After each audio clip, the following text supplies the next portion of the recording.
Bien le bonsoir. Dans l'actualité de ce lundi 27 juin 2022, le démarrage des épreuves du baccalauréat technique 2022. Ils sont 3000 candidats à la quête du premier diplôme universitaire. Les arrestations lors des manifestations du 17 juin dernier, le maire de Guédiawaye recouvre la liberté. Le mandataire de Yewwi Askan Wi et la députée Mame Diarra Fam restent suspendus au jugement du tribunal de Dakar. Le procès est en cours. Tabaski 2022, le bélier ne court pas vraiment les rues pour l'heure en termes de coûts. La fermeture de la frontière avec le Mali et la cherté de l'aliment de bétail sont pointés du doigt. L'enquête du lundi roule sur la nationale 1 ce soir. De Pikine à Mbao, le danger est permanent. Des passerelles défectueuses obligent les riverains à risquer leur vie toutes les minutes. Bienvenue, le développement dans un court instant.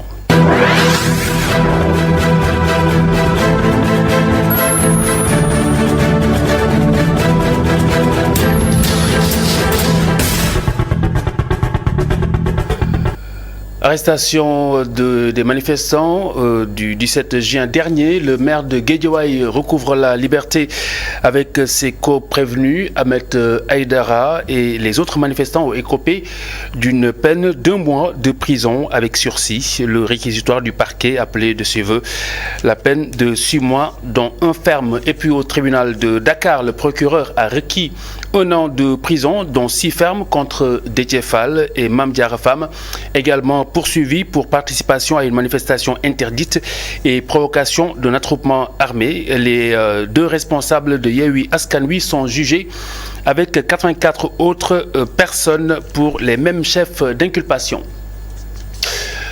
Le Front républicain porté sur les fonds baptismaux, l'agrégat d'acteurs politiques, d'universitaires, de juristes, de journalistes, entre autres, s'engage pour la préservation de l'état de droit et de la démocratie.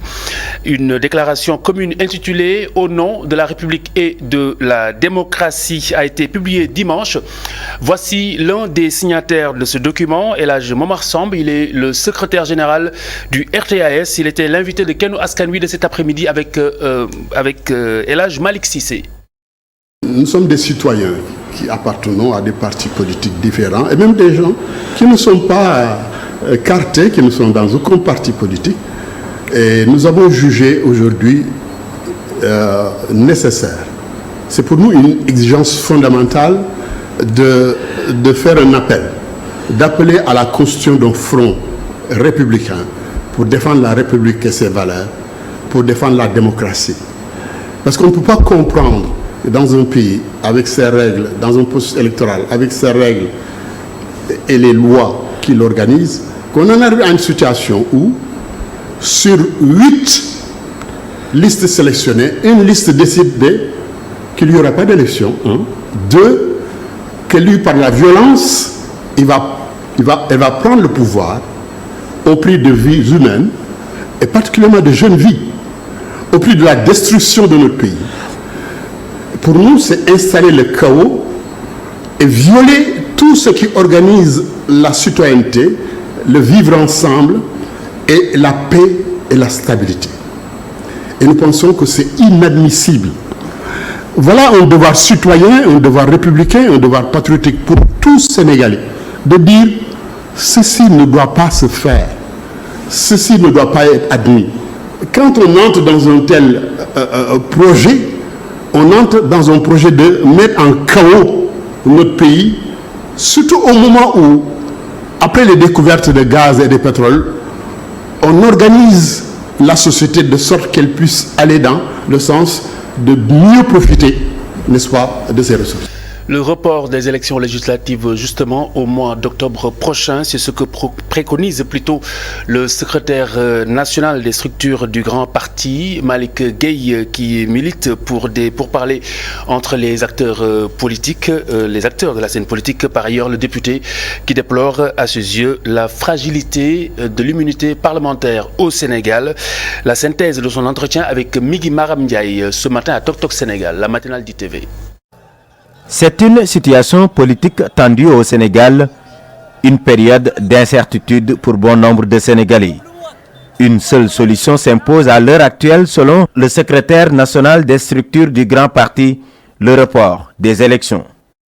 Respect du calendrier républicain, c'est l'idéal.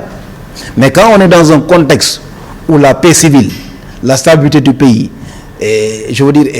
s'engage, dans une situation où tout le monde peut voir les choses venir, de manière objective, tout le monde peut voir les choses venir. On ne peut pas avoir de 3 morts. Et puis la question qu'on pose, comment ça va se faire la campagne électorale? Une campagne électorale de violence, de combat, de guérilla. Mais cette campagne électorale, on n'en a pas besoin. Donc, dans ce contexte, moi je pense que le président de la République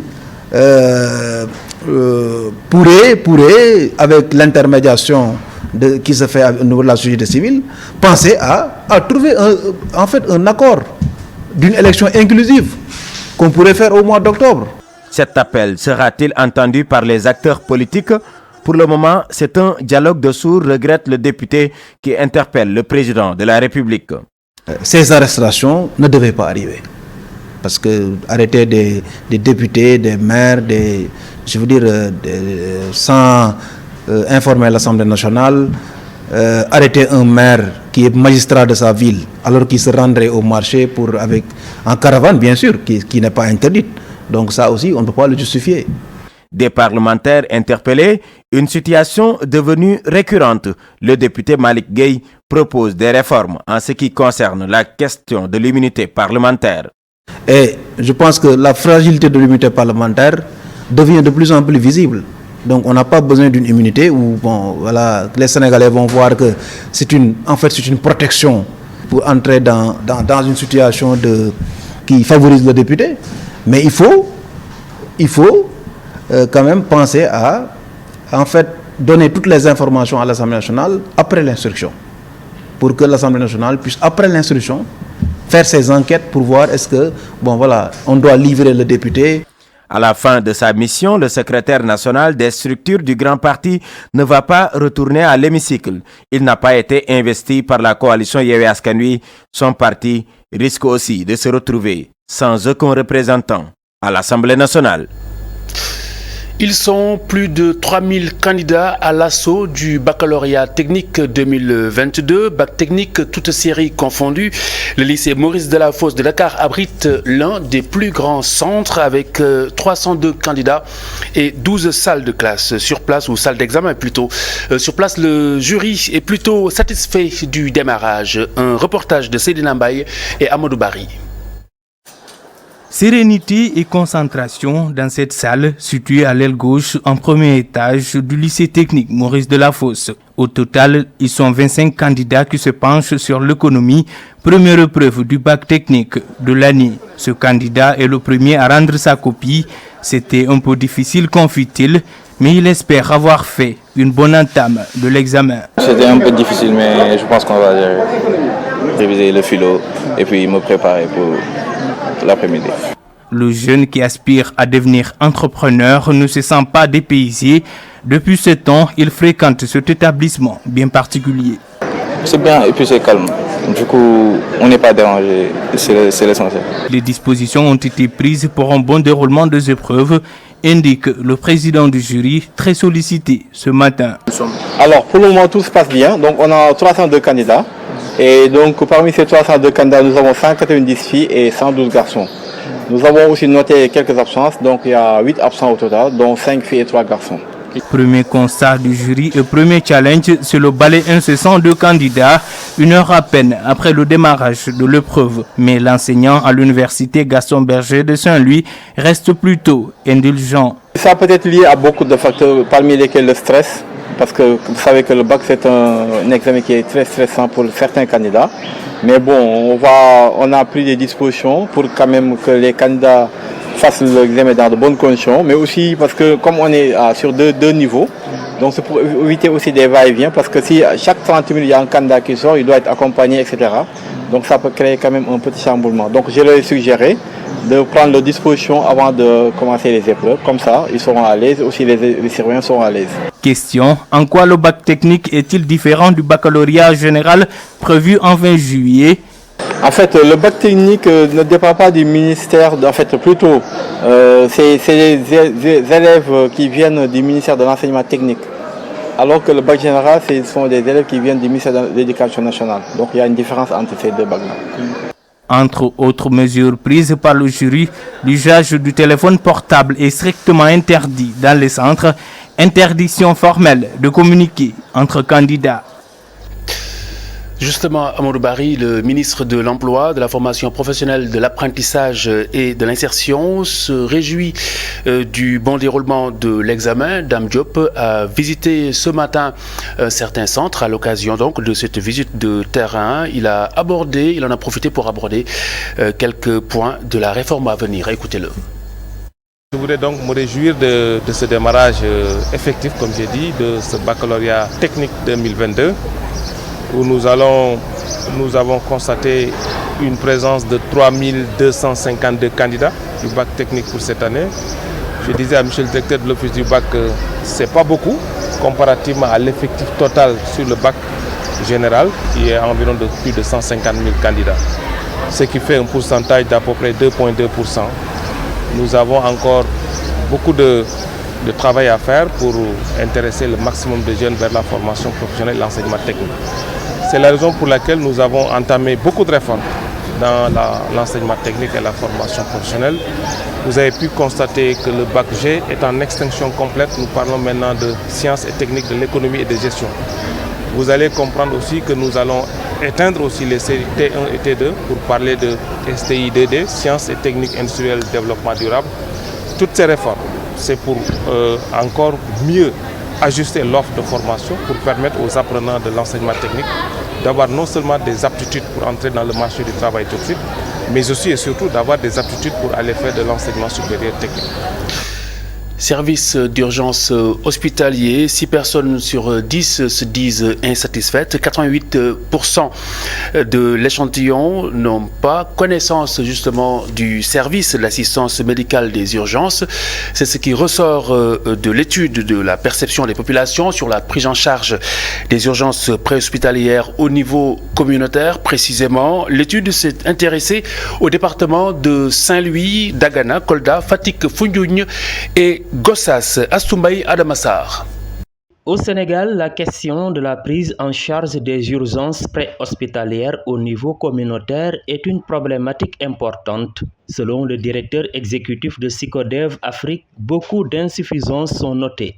Quand on nous dit que les patients sont morts tout simplement parce qu'il n'y avait pas d'essence pour prendre l'ambulance d'un village pour aller l'amener dans une structure de santé, ça n'est pas admissible. C'est des décès évitables. Donc pour faire face à cela, que proposent les communautés?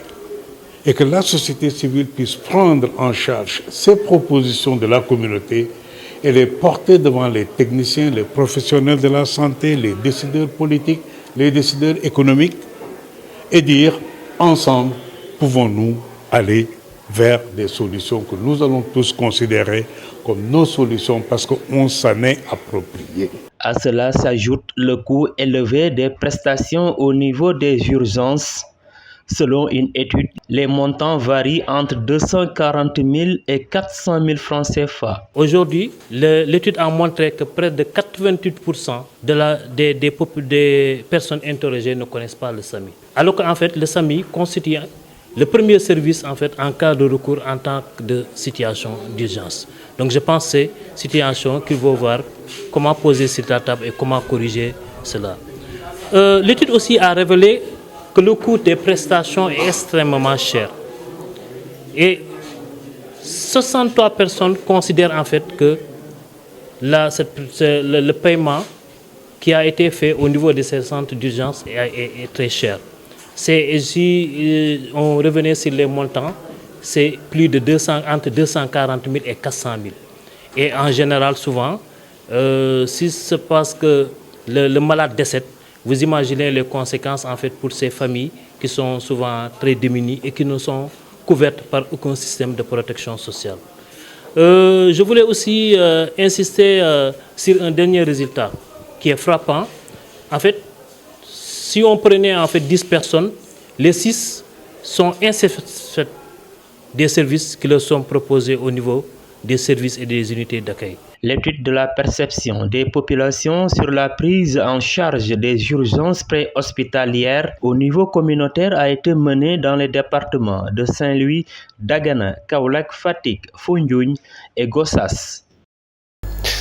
État civil, une enveloppe de 18 milliards de francs CFA pour une stratégie nationale. Le programme dénommé NECAL, comme faire exister, devrait permettre aux citoyens de jouir pleinement de leurs droits, de conjuguer au passé surtout les multiples problèmes rencontrés au niveau de l'état civil le plus souvent. L'Union européenne, qui finance en compagnie du ministre des collectivités territoriales, a pris part à l'atelier de validation. Moussa Fall et Mam Seynabou Babou également y ont assisté. L'Union européenne finance à hauteur de 18 milliards de francs CFA l'État du Sénégal pour l'élaboration d'une stratégie nationale de l'État civil. Pour l'ambassadrice de l'Union européenne, il s'agit de mettre en place un système fiable et viable afin que chaque citoyen puisse jouir de ses droits civils, politiques et sociaux. C'est un vrai défi que les populations, les gens, les maires rencontrent au quotidien dans les communes. Monsieur le maire de Balou en a été le témoin tout à l'heure. Et voilà, il est très intéressant que cet exercice d'évaluation et maintenant de proposition de stratégie aborde ces aspects très concrets qui changent la vie des populations. Les élus locaux font face à de nombreuses difficultés liées à la problématique de l'état civil. Des registres perdus, de faux actes de naissance et des doublons. Le représentant de l'Association des maires du Sénégal espère qu'avec ce programme, la grande majorité de leurs problèmes sera résolue. Il y a énormément de problèmes et c'est avec joie de pouvoir constater aujourd'hui, de faire cet atelier qui nous permet avec beaucoup d'espoir de résoudre, non pas comme je vous l'ai dit tout à l'heure, la totalité des problèmes parce que c'est impossible, mais au moins la grande majorité de nos préoccupations, de nos problèmes ici au Sénégal. Le ministre des collectivités territoriales affirme qu'avec cette stratégie, le système d'information de l'État sera renforcé, modernisé et digitalisé. De faire en sorte que nous puissions avoir un état civil numérisé, digitalisé, informatisé, sécurisé, avec des interconnexions avec tous les centres d'état civil pour faciliter l'obtention des documents d'état civil. Donc cette stratégie, une fois validée dans tous ces aspects, permettra au Sénégal d'avoir une feuille de route très claire et de pouvoir donc y aller à fond. Ce programme dénommé NECAL s'étend sur 42 mois, l'objectif étant de se doter d'une seule et unique stratégie nationale d'enregistrement des faits et statistiques de l'état civil. À Rufisque, les commerçants du marché central déchantent à quelques jours seulement de la fête de Tabaski. La nouvelle équipe municipale a en effet interdit l'occupation des espaces publics. À défaut d'un site de recasement, ces commerçants demandent une simple dérogation, jusqu'à la fin de la fête de l'Aïd el-Kabir. Je dirais que lorsque le dégraissement a eu lieu, il n'y a aucune proposition qui nous a été faite.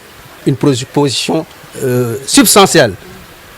Il n'y a pas de site de recasement qui peut apporter solution à ce problème-là récurrent. Je dis récurrent, non pas seulement à Rufisque seulement, mais à tout le Sénégal. Nous avons le même problème. Et à chaque fois quand une nouvelle équipe municipale vient, son premier acte, c'est un acte de déguerpissement. Et c'est désolant. Parce que c'est un problème auquel il faut trouver une solution. Et des solutions, il y en a parmi nous qui en ont, des porteurs d'idées. Parce que là, le déguerpissement n'est pas une solution. On déguerpit aujourd'hui et demain, les mêmes déguerpis vont revenir pour réoccuper la même place. Donc il faut trouver une solution durable. Et nous, là où nous sommes, nous avons la solution. Voilà l'appel que nous lançons, c'est de demander au maire et à son équipe de nous venir en aide, de nous laisser travailler comme mon collègue l'a dit tout à l'heure, de nous laisser occuper une position murale et après la Tabaski, on se réunit pour trouver une solution durable et définitive à ce problème récurrent. À quelques jours justement de la fête de Tabaski, le moral est encore bas sur l'échelle du pouvoir d'achat des chefs de famille à Dakar. Les vendeurs et les éleveurs renvoient la balle pour ce qui les concerne au ministre de l'élevage. Ils pointent deux facteurs explicatifs: la fermeture de la frontière avec le Mali et l'aliment de bétail, le coût de l'aliment de bétail. Barasso, Ndeye Mariam Gaye. Nous sommes au point de vente de moutons ici au quartier Fass. À peine arrivés, Atoumane Gueye et Cheikh Kamara, ces deux jeunes éleveurs passionnés n'hésitent pas à partager leurs difficultés. La première difficulté que nous avons, c'est la cherté de l'aliment de bétail. Nos clients de l'an dernier sont dans l'incompréhension totale quand on leur donne le prix des moutons cette année. Ils oublient que le prix du foin a augmenté. C'est très difficile pour les éleveurs. Les prix des aliments de bétail sont très élevés. Ceux des moutons aussi. Le maître mot ici, c'est la cherté du prix de l'aliment de bétail. Pour ces éleveurs, le prix des moutons ne dépend pas d'eux. Et en plus, il n'y a pas encore assez de moutons. Les revendeurs qui investissaient sur le bétail lors de l'approche de la Tabaski ne veulent pas s'engager avec la hausse du prix du foin et autres. Certains effectuaient des prêts à la banque pour lancer leur opération Tabaski, mais ils n'osent plus. L'éternel problème du manque de moutons au Sénégal pendant les fêtes réside sur la gestion de l'élevage selon toujours nos interlocuteurs. Depuis l'approche de la fête, les prix ne cessent de grimper. À pareil moment, il y avait ici de l'électricité et assez de sécurité. Il a fallu que l'un de mes collègues fasse appel à la police pour qu'on ait ici quelques agents. C'est pas normal. Atoumane, Cher, tout comme leurs amis éleveurs, pointent tous du doigt le ministre de l'élevage et l'appellent à s'impliquer davantage.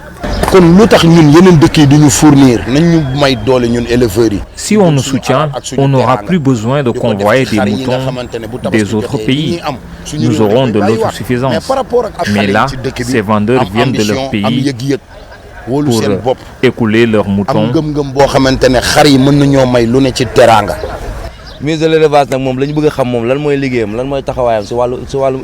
On veut bien savoir c'est quoi en réalité le travail du ministre de l'élevage actuellement. On ne sent pas son travail. Il ne nous a rien rapporté.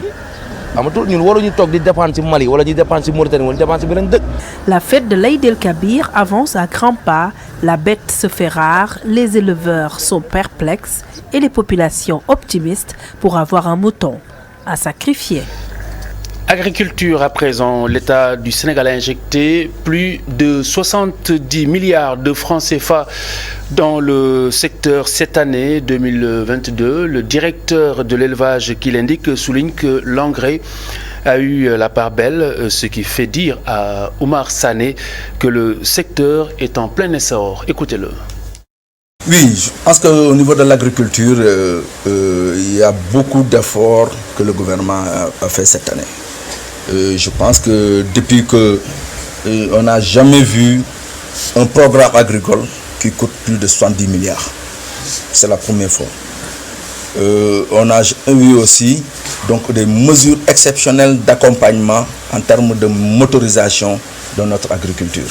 Mais nous savons qu'aujourd'hui, le contexte est tel que nous devons nous organiser pour assurer notre souveraineté alimentaire.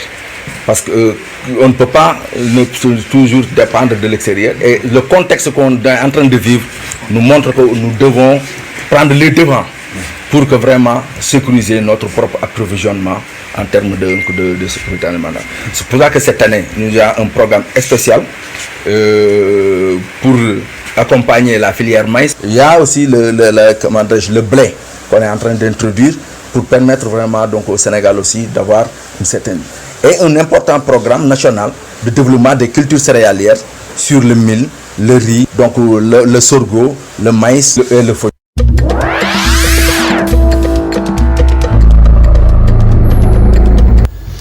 RDC, dernière étape du périple du cercueil de Patrice Lumumba, le pèlerinage mémorial a retracé la vie du héros de l'indépendance de la République démocratique du Congo. De sa dépouille, il ne reste plus qu'une dent. Celle-ci, restituée le 20 juin dernier par la Belgique, a quitté le Haut-Katanga où il avait été assassiné, je le rappelle, il y a 61 ans. Les drapeaux en RDC sont en berne jusqu'à la cérémonie d'inhumation, cérémonie prévue jeudi prochain.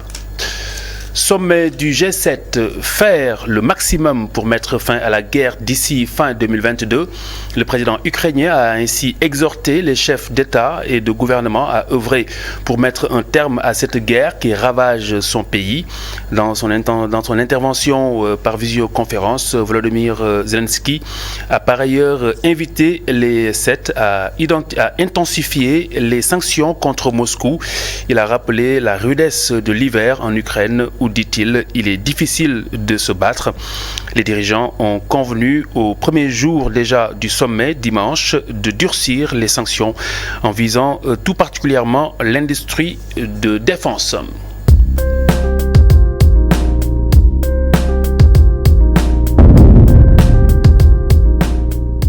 Route nationale numéro 1, les piétons se disputent la chaussée avec les automobilistes, un danger permanent de ce fait. Pourtant, des passerelles sont bien tout le long. En revanche, elles semblent même beaucoup plus dangereuses que la route elle-même. Hassan Gueye.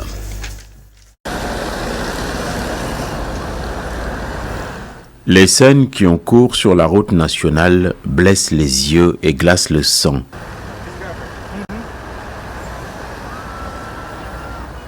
Les piétons sont jetés en pâture, livrés à eux-mêmes et aux voitures qui semblent leur faire la guerre.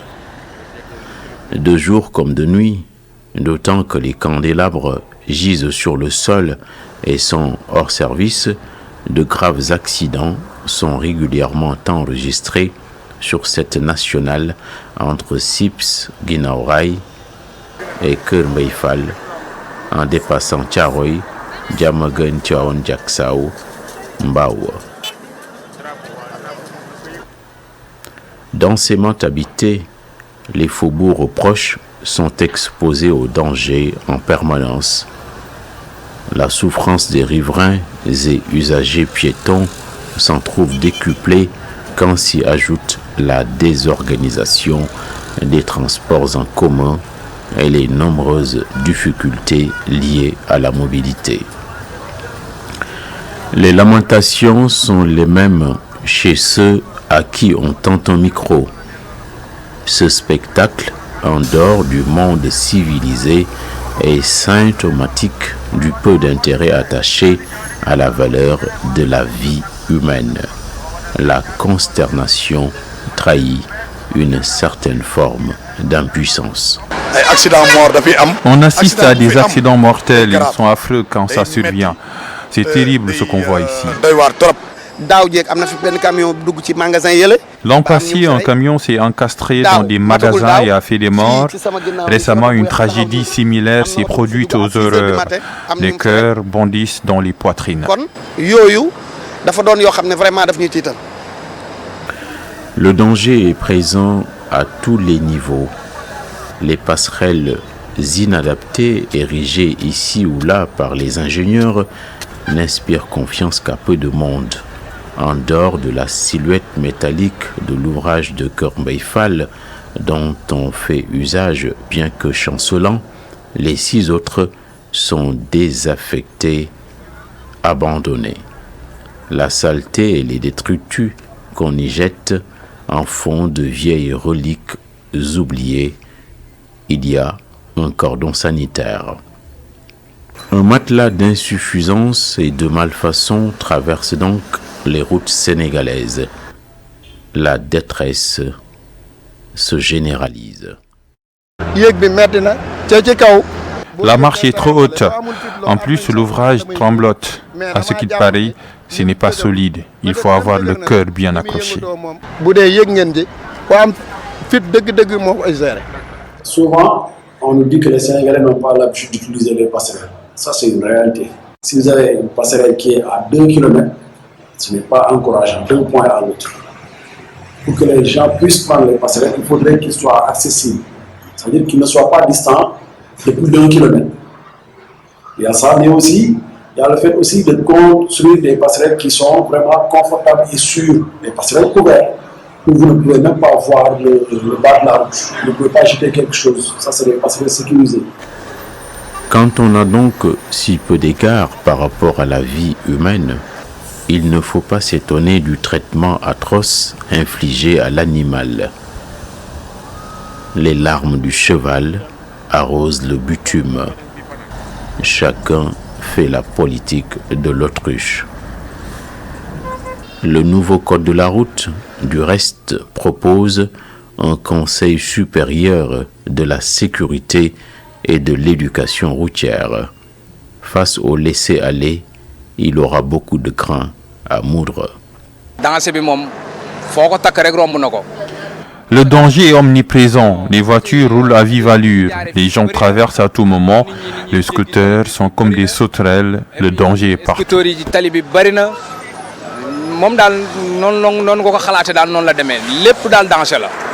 Les dangers avec les routes nationales est qu'on a l'habitude de constater au Sénégal que souvent les routes nationales traversent au milieu des agglomérations. Le danger est que si ces routes traversent les grandes agglomérations et les gens ont besoin de se mouvoir du point A au point B, la traversée souvent ça pose problème parce que c'est des routes à grande circulation. Des fois c'est 2 fois 2 voies, 2 fois 4 voies. Donc pour traverser toutes ces routes-là, ça peut constituer un danger quand on sait qu'il n'y a pas suffisamment de passerelles. Donc c'est des zones de conflit tout le temps. Il y a tout le temps des accidents entre piétons et automobilistes parce que tout simplement la circulation est dense, mais aussi la population est présente en masse dans ces zones-là et à chaque fois c'est des mélanges, c'est un cocktail explosif. La moindre des scènes capturées nous dit qu'on fonce à tombeau ouvert dans une mauvaise direction. La cohabitation dans cette portion de la banlieue entre la voiture et les citoyens est totalement débridée, inquiétante. Les humains, il n'y a pas d'autre mot pour le dire, sont terrorisés par les automobilistes.